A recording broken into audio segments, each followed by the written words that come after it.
This week in Jamaica Now, a hefty consultants bill. The government pays out over $200 million. The government says it will continue to be a partner in the appeal against the validity of the JPS license, and Jamaicans react to Obama's victory. Hello, I'm Charlene Stewart and this is Jamaica Now. After a long delay, the Portia Simpson-led administration on Tuesday, November 6, revealed the cost to the Treasury to engage 98 government consultants. That figure, over $255 million. The opposition had wanted to know who had been hired, what were their purpose, and how much they were being paid. Well, the Parliament heard that the present administration has employed 6 fewer consultants than the former government. Some of these staff cuts are reflected in the Office of the Prime Minister and the Finance Ministry. Prime Minister Simpson Miller has employed 12 consultants compared to the 18 of the Bruce Golden government. Finance Minister Dr. Peter Phillips has 10. That's 1 fewer than his predecessor, Audley Shaw.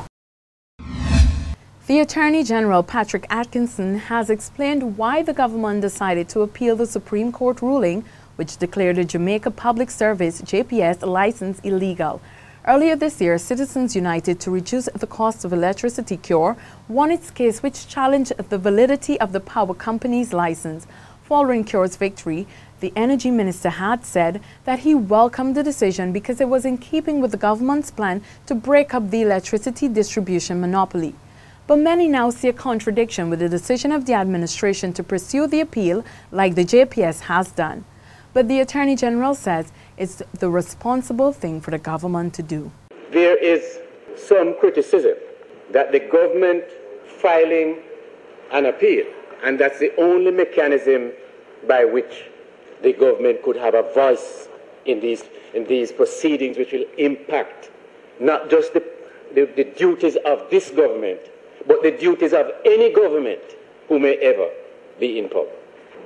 And the only way we could be there was to file an appeal so that we could put forward our arguments to be heard alongside the arguments. Now, CURE is dissatisfied with this explanation and has questioned if there was a closed-door deal between the government and the JPS, but the utility company has denied these claims. The University of Technology, UTech, says it's developing a special training program for security guards and similar workers at its campuses. This follows last week's incident involving 2 security guards on UTech's Papine campus. Those guards were caught on tape beating a student who sought refuge in their guard room. That student was running from a mob that accused him of being caught in a compromising position with another male student. Those security guards have since been fired. They've also been arrested by the police and pointed out in an identification parade.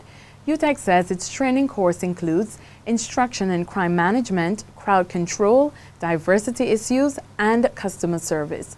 The plan is for all contracted workers to undergo this training before they're allowed to work on the campus. The university says it's also continuing its investigation into the attack. The American election has come and gone, but like many around the world, Jamaicans were captivated with what had been described as a race too close to call. Here's how some people reacted to Barack Obama's re-election to the White House. Yes, I know you could, and you did. I mean, everybody deserves a second chance, right? And I think he sealed his victory. I loved his campaign, and black man, yeah, thumbs up again, Obama. This time around, the first term, I figured he couldn't do anything for, blacks or so on. But in a second term, him can try it because they can't vote him out for that anymore. So let's hope we get a touch out of him this time.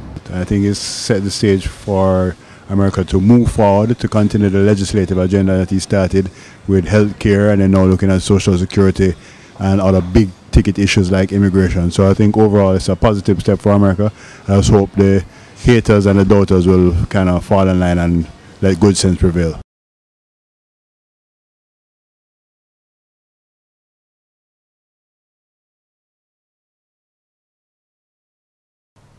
And for her part, the Prime Minister Portia Simpson-Miller congratulated President Obama. She says his re-election is a victory for democracy.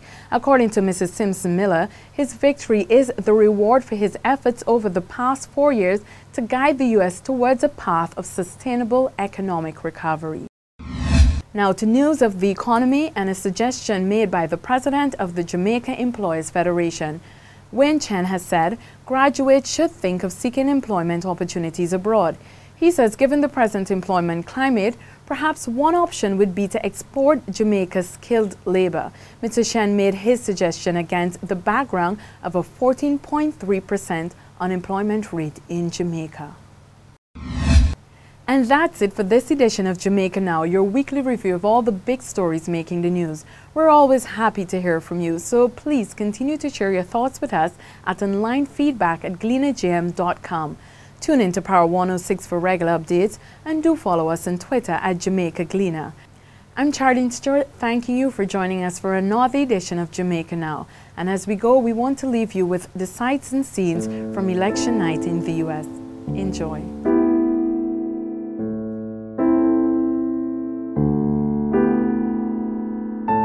Tonight, you voted for action, not politics as usual. You elected us to focus on your jobs, not ours. And in the coming weeks and months, I am looking forward to reaching out and working with leaders of both parties to meet the challenges we can only solve together. Reducing our deficit, reforming our tax code, fixing our immigration system, freeing ourselves from foreign oil.